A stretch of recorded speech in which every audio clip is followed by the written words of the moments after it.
Der Gschwendner macht jetzt doch an Lorenz sein Verwalter und den sein Hund zieht in der Tina sein Hirber. Der Rolli ist ein Schlappschwanz bei seiner preußischen Gspuse im Bett, weil ihm die 3 Dockern so schier anschauen. Zuerst traut er sich nix sagen und schaut, dass er's hinterfotzig los wird. Aber schließlich ruckt er nachher raus mit der Wahrheit und sie rammt die Dockern da nicht. Ein Chris, sein Gspuse, kocht nun Nudeln für alle 4 und verschwindet nachher mit ihm auf Italien runter.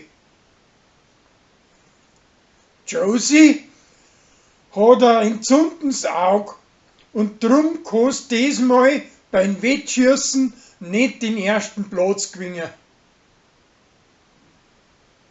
Kathi hat wollen, dass beim Kinderkriegen einen recht scheißlichen Wettkampf aushalten muss. Und drum nehmen der Severin und das Berli eine Maschine zu leihen, die wo einen den Wettkampf nachmacht und führen ihr das vor. Da stellt sich aber raus, dass die 2 Mannsbilder nicht viel aushalten.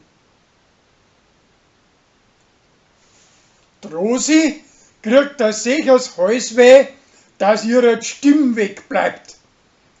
Drum wird's auf Neujahr nicht in der Glotzen bei die Bretelspitzen mitsingen können. Und statt ihrer möchte es Tina machen. Deswegen muss sie auf Silvester nüchtern bleiben. Und Kathi auch.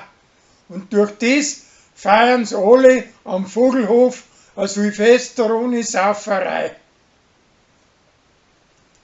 Die Leni möchte auf Silvester ein ausgelassenes Festel feiern und sein Alter besorgt die Billetten dafür. Da wird er aber beschissen und die Billetten haben gefälscht. Drum feiern sie das Festel selber in seiner Werkstatt und laden UFO-Sengs das ganze Dorf dazu ein.